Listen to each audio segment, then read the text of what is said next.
y básicamente hay una especie de patrón, una especie de manual del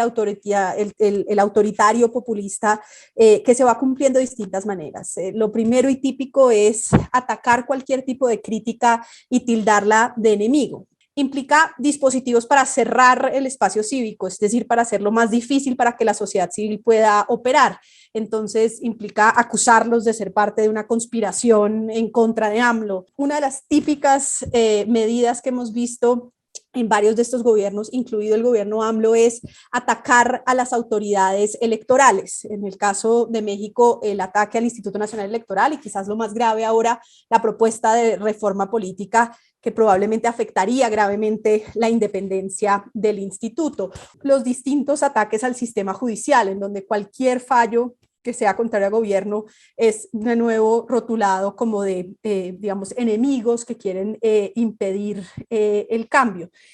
Yo creo que son, digamos, una serie de dispositivos, insisto, no solamente en el caso de México, pero que típicamente permiten identificar a este tipo de líderes que van corriendo un poco la cerca y tratando de evitar cualquier tipo de oposición a su gobierno. Cualquier tipo de propuesta de reforma electoral en medio de un debate electoral es casi siempre peligrosa, porque casi siempre está relacionada con cómo mover las reglas del juego para favorecer a quienes están en el poder. Pero en todo caso, lo que haría es esa pérdida de pesos y contrapesos que garantice que quien está ahí para arreglar las elecciones y para poder asegurar que hay elecciones libres y se respeta el derecho al voto, no dependa de la favorabilidad del gobierno de turno, sino que realmente sea independiente. Entregarle poderes adicionales a las fuerzas militares, tanto en materia de seguridad pública como en funciones civiles, es una decisión de política pública que va a tener efectos por décadas en México, independientemente de quién gane el poder, y que históricamente ha estado asociado a la restricción de derechos civiles y políticos y la violación de derechos humanos en distintos escenarios. La paradoja, Alexis, de lo que estamos viendo en México es una gran atribución de responsabilidades a los militares. En teoría, ese es el discurso público para tratar de contener la situación de seguridad, con unos resultados totalmente fallidos, tasa de homicidios más alta de los últimos 30 años en México.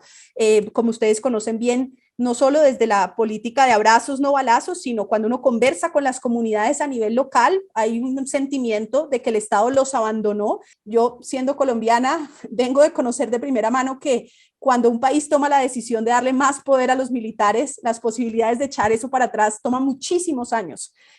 porque justamente hay, digamos, una inercia institucional que difícilmente permite retroceder este tipo de atribuciones en el corto plazo. Esos procesos son lentos, son complejos, porque para cualquier gobernante el poder militar es un poder fáctico que le disputa autoridad.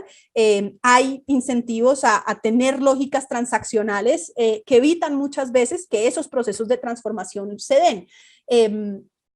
En la medida en la que además, como está pasando tristemente en el caso de México, se les dan atribuciones que tienen implicaciones económicas en términos de recursos que van a empezar a entrarle directamente a las fuerzas militares por la operación de estos contratos, esos incentivos se acrecientan, porque ya no solamente es el poder fáctico militar, sino un poder fáctico económico, en donde cualquier transición no solamente les quitaría poder en términos de su capacidad de operar dentro del territorio mexicano, y haría mucho más excepcional su intervención, sino que además les quitaría acceso a recursos, y eso eleva aún más la dificultad de que este tipo de reformas se puedan hacer. Yo creo que para nadie seguramente en México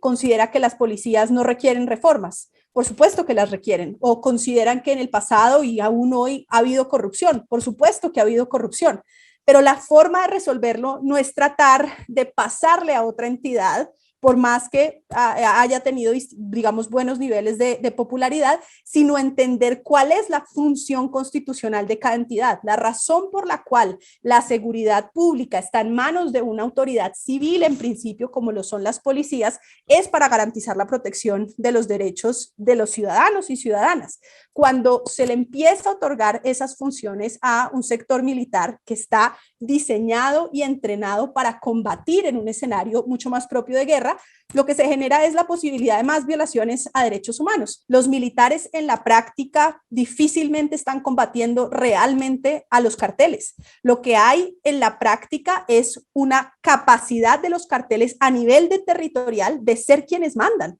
No existe hoy una capacidad real del Estado mexicano de protección de sus ciudadanos y de lucha real contra los carteles.